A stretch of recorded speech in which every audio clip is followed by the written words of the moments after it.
اس وقت جو موضوع ہے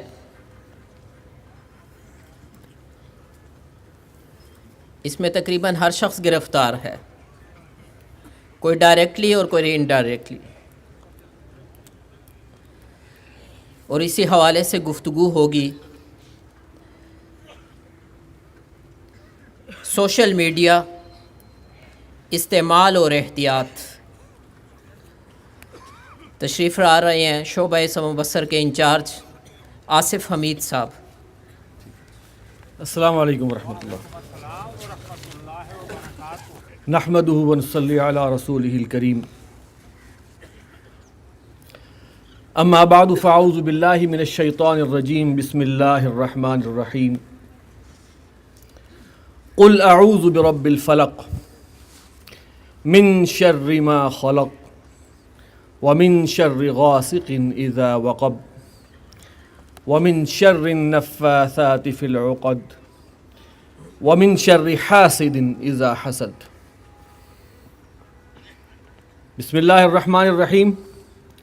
قل اعوذ برب الناس ملک الناس الہ الناس من شر الوسواس الخناس الذي يوسوس في صدور الناس من الجنة والناس۔ صدق اللہ العظیم۔ رب اشرح لي صدری ویسر لي امری واحلل عقدۃ من لسانی یفقہوا قولی۔ محترم رفقائے تنظیم اسلامی اور احباب، سن 1988 میں شعوری طور پر تنظیم اسلامی میں شامل ہوا تھا، اور آج یہ پہلا موقع ہے کہ میں کچھ اپنے خیالات کا اظہار کرنے کی کوشش کر رہا ہوں سالانہ اجتماع میں۔ 1993 سے شعبہ سمع و بصر کی نظامت کی ذمہ داری ہے جو ادا کرنے کی کوشش کر رہا ہوں، اور ڈپارٹمنٹ ایسا ہے جس میں کہ آپ کو علم میں ہوگا کہ بانی محترم ڈاکٹر اسرار احمد رحمۃ اللہ علیہ کے خلاف بہت سے علماء نے ویڈیو تقاریر بنانے پر بھی اعتراض لگایا تھا شروع میں۔ یہ جو میں نے 2 صورتیں پڑھی ہیں، بظاہر یہ لنک نظر نہیں آتا جو میرا موضوع ہے، لیکن اگر ہم سوچیں تو کچھ نہ کچھ تعلق نظر آ جاتا ہے۔ سورۃ الفلق، جس میں اللہ تعالیٰ نے 4 چیزوں سے پناہ مانگنے کے بارے میں کہا۔ من شر ما خلق، ہر اس چیز کے شر سے جو اس نے پیدا کی۔ ومن شر غاسق اذا وقب، اور اس رات کے شر سے جب وہ پھیل جائے۔ ومن شر النفاثات فی العقد، اور گرہوں پر پڑنے والیاں یا پڑنے والوں کے شر سے۔ ومن شر حاسد اذا حسد، اور حسد کرنے والے کے شر سے جب وہ حسد کرے۔ جبکہ سورۃ الناس کی طرف جب ہم دیکھتے ہیں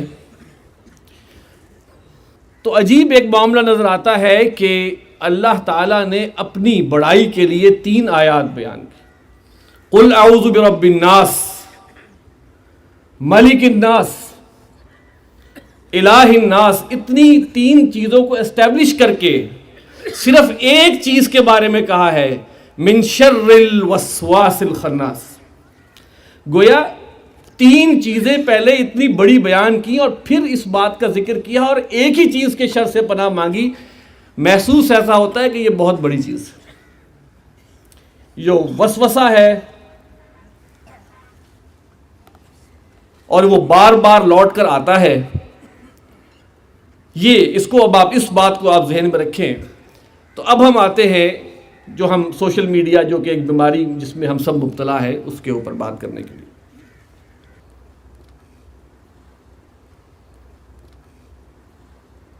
دجال، دجالیت، فتنہ دجال، یہ وہ موضوع ہے جو بانی محترم ڈاکٹر اسرار احمد رحمۃ اللہ علیہ نے بہت دفعہ اس کی طرف نشاندہی بھی کی اور اس کے بارے میں بتایا. حدیث میں کیا ہے کہ حضرت نوح علیہ السلام کے بعد کوئی نبی ایسا نہیں آیا جس نے اپنی قوم کو دجال کے فتنے سے نہ ڈرایا ہو، جس میں آج ہم ہیں. اور دجال کے جتنے بھی فتنے ہیں ان میں آج ایسا فتنہ ہے، social media, mobile phone, Android apple mobile phone, یہ ایسا بڑا فتنہ بھی ہے جو نہ صرف فتنہ ہے بلکہ پھندہ بھی. یہ دجال کا ایسا ٹول ہے جو دونوں طرف دیکھتا ہے، فرنٹ میں بھی اور بیک میں بھی دیکھتا ہے. اور جنہوں نے اس کو بنایا ہے انہوں نے بڑے مقصد کے لیے بنایا ہے. دجال کو آپ کیا سمجھیں، وہ تو اب خدائی کا جب دعویٰ کرے گا تو وہ تو ہمارے دلوں کی باتوں کو بھی جانے گا. اور آج ہم سوشل میڈیا میں پارٹیسپیٹ کرتے ہوئے اپنی تمام معلومات بخوشی برضا و رغبت اس میں ڈال رہے ہوتے ہیں. اور دجال کے جو آج کل نمائندے ہیں، میں نام نہیں لوں گا، وہ اس بات پر شاداں و فرحاں ہیں کہ ہم اربوں ڈالر خرچ کر کے وہ معلومات حاصل نہیں کر سکتے تھے جو ہر شخص بخوشی خود شیئر کر رہا ہے. گویا سوشل میڈیا کے اندر میری ایک ورچوئل پرسنالٹی موجود. اس کی اہمیت کا اندازہ آپ کو اس بات سے بھی ہو سکتا ہے کہ اب جب آپ کہیں پر ویزا کے لیے اپلائی کرتے ہیں، امیگریشن کے لیے اپلائی کرتے ہیں، تو وہ کہتے ہیں اچھا اپنے سوشل میڈیا کانٹیکٹس بھی ذرا بتائیں، سوشل میڈیا پیج بھی بتائیں کہ آپ کا کون سا ہے. اس سے آگے بڑھ کے بات جا چکی ہے. اب تو رشتے کی بات ہوتی ہے تو لڑکی والے یا لڑکے والے کہتے ہیں بیٹا ذرا وہ فرینڈ لسٹ میں شامل کر لو اس کو، تاکہ پتہ تو چلے کہ آپ کر کیا رہے ہیں. اس دجال کے اس فتنے کو یہ بھی پتا ہے کہ مجھے کیا پسند ہے، کیا کھاتا ہوں، کیا پہنتا ہوں، کیا ناپسند کرتا ہوں، میرے دوست کون ہیں، ان کی پسند کیا ہے، کہاں میں جاتا ہوں، ایک ایک لمحے کی خبر. جو لوگ گوگل استعمال کر رہے ہیں، جی میل استعمال کر رہے ہیں، یقیناً وہ جانتے ہوں گے کہ ہر مہینے کے اختتام پہ ایک رپورٹ آتی ہے کہ آج پورا مہینہ آپ نے گزارا کہاں ہے، کتنی دیر کہاں رکے اور کتنی دیر آپ کہاں نہیں رکے. گویا یہ ہم پوری انفارمیشن بڑے اطمینان کے ساتھ، خوشی خوشی، شوق کے ساتھ شیئر کر رہے ہیں. دیکھیے سوشل میڈیا کے جو نون پلیٹ فارمز ہیں، جانی پہچانی پلیٹ فارم ہیں، وہ کون کون سے ہیں؟ شروع میں ایس ایم ایس ایک پلیٹ فارم تھا، ابھی موبائل دوسرے نہیں آئے تھے، ایس ایم ایس ایک پلیٹ فارم تھا. پھر مصیبت آئی ایم ایم ایس کی، پکچر بھیج دو اپنی. پھر تھوڑا ذرا ٹیکنالوجی آگے آئی تو فیس بک آ گیا، WhatsApp, Twitter, YouTube, Instagram, Skype, Vimeo, جتنے میں نے بیان کیے اس سے کئی گنا زیادہ پلیٹ فارمز ہیں. ہر شخص کے مزاج اور لیول کے مطابق ایک پلیٹ فارم اویلیبل ہے. ایک بات ذہن میں رکھیے گا کہ یہ بنایا کس نے ہے اور ان کے بنانے میں ان کا اصل مقصد کیا ہے. اگر ہم دجال کو اور دجال کے آنے والے جو فتنہ جس میں اب ہم ہیں اور آگے آنے والے حالات کو سامنے رکھیں، جس پر کہ الحمدللہ بانی محترم ڈاکٹر اسرار احمد صاحب نے بہت دفعہ بات کی ہے، تو ہمارے سامنے ہر عقدہ کھلتا چلا جائے. حضرت عمر رضی اللہ تعالیٰ عنہ کا قول ہے، جو شخص شر کو نہیں جانتا تو بہت امکان ہے کہ وہ اس شر میں مبتلا ہو جائے گا. آج واقعی میں ہم اس چیز کو شر نہیں سمجھتے، اس چیز کو آزمائش نہیں سمجھتے، اس چیز کو پھندا نہیں سمجھتے.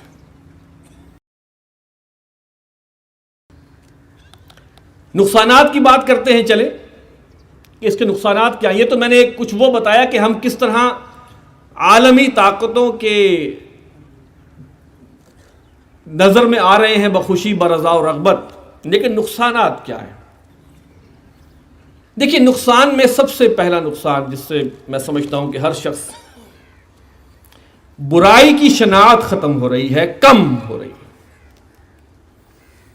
مثال کے طور پہ جس طرح کی چیزیں انوانٹڈ ان ایکسپیکٹڈ ہمارے سوشل میڈیا پہ آ جاتی ہیں, وہ دیکھ کے پہلے ہمیں وہ بری لگتی تھی, آہستہ آہستہ ہم ان کو اگنور کرنا شروع کر دیتے ہیں, کبھی دیکھ کے اس سے حظ بھی حاصل کرتے ہیں.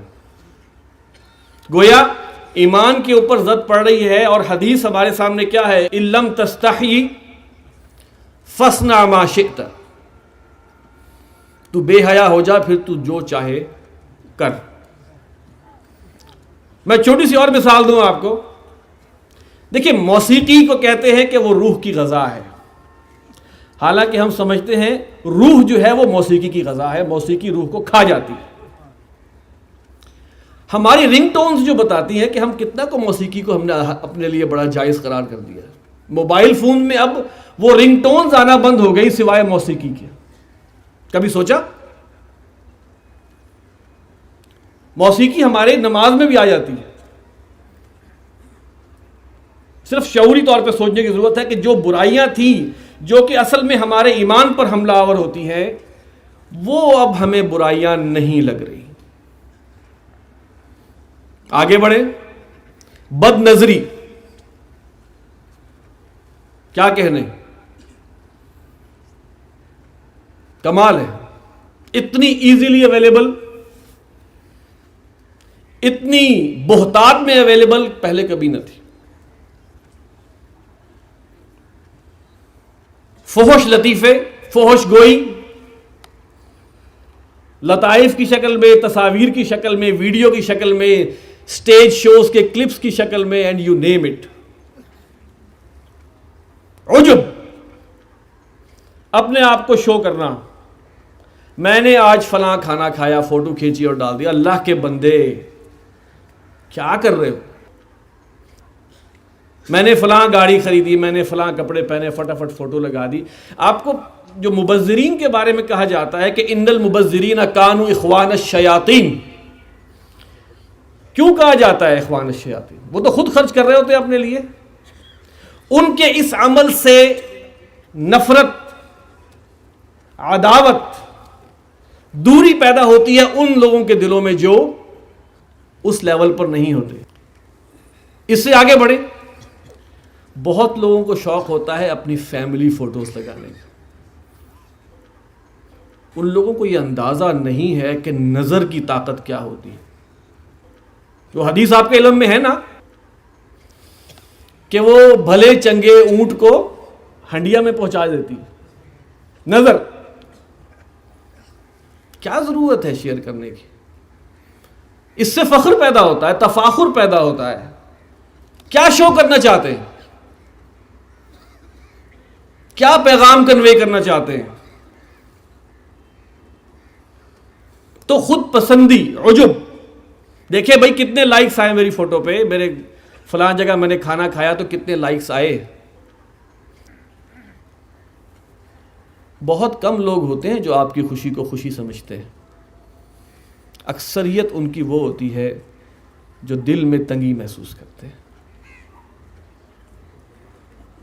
پھر ہم پریشان ہوتے ہیں, بھائی ہم پہ تو بڑے بڑی مصیبتیں آ گئی, پرابلمز آ گئی, اور بھائی نظر لگی ہوئی ہے, تم نے کسر چھوڑی ہے کوئی؟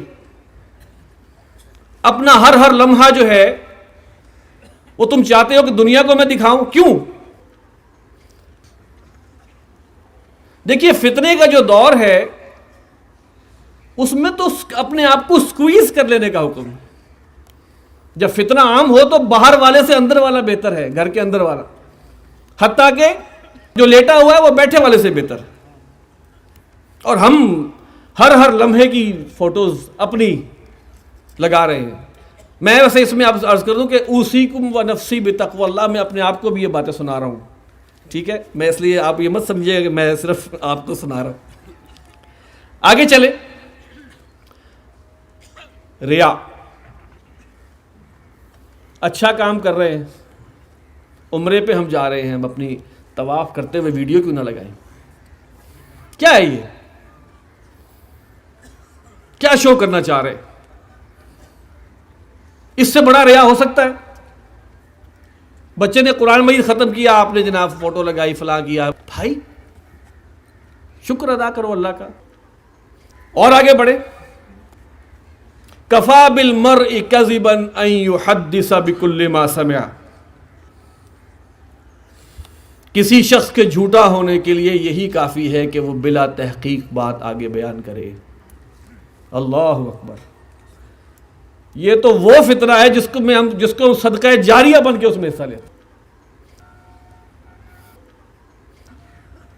بغیر تحقیق کے بعد, بھائی فیس بک تو لگتا ہے خدا ہو گیا, گوگل تو خدا ہو گیا, اس پہ جو بات آ گئی گویا حتمی ہے. قرآن و حدیث بھی پیچھے رہ گیا. فیس بک پہ شیئر ہوئی تھی, میں نے آگے شیئر کر دی. کیا سورس تھا آپ کے پاس؟ پھر ایک اور چیز, اسی سوشل میڈیا سے غیر صالح غلط لوگوں سے دوستی بنتی ہے, تعلقات بنتے ہیں, ان کا اثر پڑتا ہے. اور آگے بڑھیں. آپ کے ذاتی عیوب عیاں ہو جاتے ہیں. آپ نے کسی پوسٹ کو لائک کیا ہے جو بڑی دوسری طرح کی تھی, تو ظاہر ہو گیا کہ آپ کیا ہے. ابھی تو کچھ پردے ڈالے ہوئے ہیں یہ سوشل میڈیا نے, کچھ دن بعد ٹھہر جائیے, جب کھلے گا کہ کون کون سے پیج لائک کیے ہوئے ہیں اور کون کون سے پیج فالو کیے ہوئے ہیں. ابھی تو انہوں نے پردہ ڈالا ہوا ہے. جب پردہ اتاریں گے تو پتہ چلے گا جناب یہ تو میں پتہ نہیں کہاں کہاں پھرتا رہا ہوں. یہ عموم کی بات کر رہا ہوں, کون کون میرے دوست رہے ہیں. اور پھر سب سے خوفناک حملہ ہوتا ہے جب فرینڈ ریکویسٹ کسی خاتون کی طرف سے آتی. اکیلے میں بیٹھا دیکھ رہا ہوں, کیا مسئلہ ہے؟ پروفائل تو دیکھوں, کام شروع ہے. پھر شیطان کا کام شروع. اگر ہم ان تمام چیزوں کو دیکھیں تو یہ ہمیں اتنا مصروف رکھتے ہیں کہ بار بار ہمارا ہاتھ اپنے موبائل پہ جاتا ہے اور اس وسوسے کو بار بار ہم دیکھتے ہیں. میں وہی وسوسے کی بات کر رہا ہوں. اب کیا ہوا, اب کس نے لائک کیا, اب کیا پوسٹ آئی, یہ بار بار آتا ہے. یہ جو آج کل کا سوشل میڈیا ہے نا, یہ وسوسے کا مشینی ٹول ہے. بار بار ہم دیکھتے ہیں کیا نئی خبر آئی, کیا نئی بات آئی, کیا نیا جوک آیا. ہمارا معمول بن چکا ہے. گویا اللہ کا ذکر ٹائم ہی نہیں, دن گزرتا ہے پتہ ہی نہیں چلتا. غور و خوض, غور و فکر, کوئی ٹائم نہیں. کھاتے ہوئے بھی وہ چل رہا ہے, بیٹھے ہوئے بھی وہ چل رہا ہے, ڈرائیونگ کرتے ہوئے بھی وہ چل رہا ہے. تو جو دم غافل سو دم کافر. اس کا مصداق بننے کا ایک جسے کہتے ہیں نا بہت مؤثر ذریعہ ہی ہے. گویا ہمارا جو عمل ہے, ہماری موٹیویشنل فورس جو حیا ہے, جب اس پہ زد پڑ گئی, ہماری موٹیویشنل فورس ہمارا ایمان ہے, جب اس پہ زد پڑ گئی تو پھر دجال تو کامیاب ہو گیا. اب آئیے کچھ فوائد کی طرف. فوائد کے بارے میں کہتے ہیں جناب اچھے لوگوں سے تعلق ہو سکتا ہے, بڑی اچھی بات. حالات حاضرہ سے آگاہی ہو جاتی ہے, چلو. کچھ لوگ اس کو بزنس کے لیے بھی استعمال کرتے ہیں, چلیں ٹھیک ہے. پازیٹیو انفارمیشن کے لیے بھی استعمال کرتے ہیں, بس خلاص کچھ دینی معلومات بھی مل جاتی ہیں. اس سے احتیاط کے تقاضے کیا ہیں؟ نمبر 1, اس کو چھوڑ دیں. خوش نصیب ہیں وہ لوگ جو اس کو استعمال نہیں کر رہے. واللہ وہ اس فتنے میں نہیں, بڑے خوش نصیب لوگ ہیں. نمبر 2, چلے یہ تو نہیں کر سکتے, اب تو یہ ان الشیطان یجری من الانسان مجری الدم, یہ ہمارے شب و روز میں ایسے گھس گیا ہے کہ ہم چھوڑ نہیں سکتے، تو کیا کریں گے؟ شعوری احساس اور کوشش کہ کسی بے حیائی کے کام، بے حیائی کی کسی انفارمیشن، غیر شرعی کسی انفارمیشن کو نہ دیکھیں، اور سوال ہی پیدا نہیں ہوتا کہ اس کو شیئر کریں۔ شعوری غض بصر کی مثال یہاں پہ ہے بھائی، یہ غض بصر بڑا مشکل، تنہائی میں تو بہت ہی مشکل، کر سکتے ہیں تو پھر اچھی بات ہے، آگے چلیں۔ اب آپ یہ دیکھیے کہ جب ہم کسی ویڈیو کو دیکھتے ہیں، اب تو خباثت آگے سے آگے بڑھے گی اور بڑھ رہی ہے، اور اس نے اپنے کمال پہ پہنچنا ہے، تو اس میں ایڈز بھی آتے ہیں، اشتہار بھی آتے ہیں۔ آپ نے وہ ویڈیو دیکھی، اشتہار چلا، اس کے بنانے والے کو پیسہ مل گیا، گویا آپ نے اس کے خباثت میں اس کی تقویت کا ایک اور سامان پیدا کر دیا۔ اپنے آپ سے مسلسل سوال، اپنے آپ سے مسلسل سوال کہ کیا میں واقعی گناہ سے بچنے کی کوشش کر رہا ہوں کہ نہیں؟ مستحضر رہے یہ چیز، آگے بڑھیں، کم سے کم وقت دیں اس کو، کوشش کریں کہ کم سے کم وقت دیا جا سکے، کیونکہ یہ تو ٹائم کلر ہے۔ نمبر 6، نفس اور شیطان کے شر سے بار بار پناہ۔ اس کے لیے معوذتین بہت قیمتی تحفہ ہے۔ حضور صلی اللہ علیہ وسلم کے جو معاملہ ہوا تھا اور جو یہ 2 تحفے ملے ہیں، اس کا تکرار سے پڑھنا، اس کا معمول بنائیں۔ نمبر 7، سوشل میڈیا کو استعمال کریں دین کی اشاعت کے لیے، اگر کرنا ہی ہے۔ یہ میڈیا ایسی خوفناک چیز ہے کہ اس کے بارے میں اکثر کہتا ہوں، یا یہ اللہ کے لیے استعمال ہو رہی ہوتی ہے یا اللہ کے خلاف۔ دیر از نتھنگ ان بٹوین، درمیان کی کوئی چیز نہیں۔ تو ٹھیک ہے، اس کو مسلمان کریں، اس کو ٹول بنائیں کہ میں اچھی بات، مستند بات، صحیح بات شیئر کروں اگر کرنی ہی ہے تو، اور اس بات کی پوری کوشش کریں کہ جو چیز بھی شیئر ہو وہ خیر ہو اور میرے لیے صدقہ جاریہ کا باعث ہو۔ اگر ہم اس چیز کو سمجھتے ہیں تو سوشل میڈیا ایک جدید ترین اور مؤثر ترین ذریعہ ہے۔ اگر ہم اس تلوار کو ان کے اوپر چلانے کی کوشش کریں ان احتیاطوں کے ساتھ، کیونکہ آپ دیکھتے ہیں کہ نبی اکرم صلی اللہ علیہ وسلم نے اپنے جب دعوت کا آغاز کیا تو اس وقت کے جو موسٹ ایفیکٹو کمیونیکیشن ٹیکنیکس تھیں وہ آپ نے اختیار کی۔ شریعت اور اسلام کے دائرے میں رہتے ہوئے سب سے بریکنگ نیوز دینی ہوتی تھی تو کیا ہوتا تھا؟ کوہ صفا پہ کھڑے ہو جاتے تھے، عریاں، جسے نذیر عریاں کہا جاتا ہے۔ آپ صلی اللہ علیہ وسلم کوہ صفا پہ تو کھڑے ہوئے، لیکن سوال ہی پیدا نہیں ہوتا۔ گویا ذریعہ بریکنگ نیوز دینے کا ذریعہ تھا وہ۔ دوسرا ذریعہ نیٹ ورکنگ کا سوشل میڈیا اس وقت تھا، وہ کاز وغیرہ کے میلے، عرب سے، پورے عرب سے لوگ آئے ہوئے ہیں، بات کیسے پہنچائے۔ ان میلوں میں تمام خرافات ہوتی تھی، آپ صلی اللہ علیہ وسلم جاتے تھے لیکن اپنا دامن پاک صاف رکھتے ہوئے نکل آتے تھے۔ تو یہ چیزیں جو سوشل میڈیا کی ہیں یقیناً یہ بہت پرخطر ہیں، بھری ہوئی ہیں، لیکن کوشش کریں تنظیمی کام کے لیے، تنظیمی دعوت کے لیے اس کو آپ استعمال کر سکتے ہیں، لیکن جو نظم سے کی لگائی ہوئی مختلف جو ذمہ داریاں ہیں، مثال کے طور پر اسرہ ہے، ذاتی رابطہ ہے جو کہ آپ جا کر کرتے ہیں، تنظیمی پروگراموں میں شرکت ہے، وہ کریں۔ اس کے بعد آپ اگر کچھ کرنا چاہیں دعوت تنظیم کا کام تو وہ کریں۔ یہ نہ ہو کہ ہم یہ کر کے بس سمجھے کہ ہم نے یہی کام کیا، اب ہم کیوں جائیں کسی اسرے میں اور کسی اجتماع میں، نہیں۔ وہ بنیادی چیز ہے، اس کی فوقیت ہے، رہے گی. ہاں اس کے بعد آپ یہ کرنا چاہیں تو آپ ان احتیاطوں کے ساتھ اس کو استعمال کر سکتے ہیں. دیکھیے تنظیم اسلامی میں ایک ہماری رپورٹ میں یہ بھی ہوتا ہے کہ کیا آپ کے اعزاء و اقربا اور دوستوں کو یہ معلوم ہے کہ آپ تنظیم میں ہیں، تو اس میں کہا ایک اور کلاز ہوتی ہے کہ وہ خوب جانتے ہیں کہ آپ کا تعلق کسی تحریک سے ہے.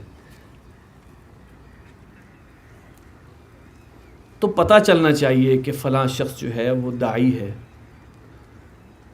وہ تنظیم کی، تحریک کی جو بھی سرگرمیاں ہیں یا جو دعوتی میٹیریل ہے اس کو وہ شیئر کر رہا ہے. اس کا مقصد یہ ہے، ان کو خوب معلوم ہونا چاہیے کہ یہ کسی مشن پہ ہے. اور واقعی میں تنظیمی فکر جو کتابیں ہیں، ویڈیوز ہیں، ان چیزوں کو عام کرنا اتنا آسان اور سہل پہلے نہ تھا جتنا اب اس ٹیکنالوجی کی بدولت ہو چکا ہے. لہٰذا اس کو اقامت دین کی جد و جہد، تنظیم اسلامی کے پیغام کو پھیلانے، قرآن مجید کی دعوت کو پھیلانے کے حوالے سے ان ذرائع سے چیزوں کو حاصل کریں جو اوتھینٹک ہوں، جو مستند ہوں. تنظیم اسلامی کے مستند پلیٹ فارمز ہیں، وہاں سے ان کو حاصل کیا جائے، ادھر ادھر سے نہیں. اس لیے کہ وہاں سے کوئی چیز اگر جاری کی جاتی ہے تو اس پر کچھ نہ کچھ سوچ بچار، کچھ نہ کچھ پروٹوکول سے ہو کے گزرتی ہے. تنظیم کی ویب سائٹ ہے، تنظیم کے سوشل میڈیا پلیٹ فارمز ہیں. اب ایک سوال پیدا ہوتا ہے، بھائی یہ اتنی بری چیز ہے، اتنی مصیبت ہے، تو تنظیم کا آفیشیل کام یہ کیوں ہے؟ تنظیم اسلامی نے ویب سائٹ بھی بنائی ہے، یوٹیوب چینل بھی ہے، ٹویٹر اکاؤنٹ بھی ہے، انسٹاگرام اکاؤنٹ بھی ہے، فیس بک اکاؤنٹ بھی ہے، فلاں فلاں فلاں. کیوں؟ تو میں جو سمجھتا ہوں اپنی محدود معلومات کے مطابق، دو وجوہات. نمبر ایک دعوتی، جو کہ آپ سب لوگ جانتے ہیں، اور نمبر دو حفاظتی. یہ ایسا خوفناک پلیٹ فارم ہے سوشل میڈیا کا کہ اگر آپ نے اپنا پیج نہیں بنایا تو کوئی اور بنائے گا اور اس میں وہ چیزیں ڈالے گا کہ آپ اس کے بارے میں بیان جاری کرتے ہوئے رہ جائیں گے. لہٰذا ہمیں ایک چیز کو اسٹیبلش کرنا ہے کہ پتہ ہو کہ دس از آفیشیل. ورنہ کوئی بھی آپ میں سے کوئی بھی اٹھ کے کل ایک ڈاکٹر اسرار احمد کا پیج بنا دے، اس میں جو مرضی ڈال دے، تنظیم اسلامی کا بنا دے، حافظ عاقب سعید صاحب کا، یو نیم اٹ. تو اتنا خوفناک ہے، کوئی بھی کہ کام کر سکتا ہے. لیکن اس لحاظ سے ہمیں اس بات کی ضرورت بھی تھی کہ ہمارا ایک اوتھینٹک پلیٹ فارم لوگوں کے سامنے موجود ہو، جو اس کام میں آلریڈی سوشل میڈیا میں ہیں ان کو مواد فراہم کر رہا ہو، تاکہ وہ ان کے لیے آسانی پیدا کر رہا ہو کہ وہ اس کے ذریعے جو بھی بات ہے اس کو پھیلا سکیں. تو حضرات یہ کچھ گزارشات ہیں جو میں نے بڑے ڈرتے ہوئے اس لیے رکھی ہیں کہ یہاں پر مجھے رفقا میں آئی ٹی کے جاننے والے میرے سے بہت آگے کے لوگ بیٹھے ہیں، اور ہمارے سینئر دینی لحاظ سے سینئر ساتھی تو بیٹھے ہی ہیں، ان کے سامنے پہلی دفعہ لب کشائی کا موقع ملا ہے. تو جو بھی ٹوٹی پھوٹی بات ہے، بس دعا یہ ہے کہ اللہ تعالیٰ جو بات صحیح ہے وہ آپ کے دلوں میں ڈالے، اور جو بات غلط میرے منہ سے نکل گئی ہے اس پہ اللہ تعالیٰ مجھے بھی معاف فرمائے اور وہ اس چیز کو آپ کے ذہنوں سے بھی محو کر دے. اقول قولی ھذا واستغفر اللہ لی ولکم ولسائر المسلمین والمسلمات.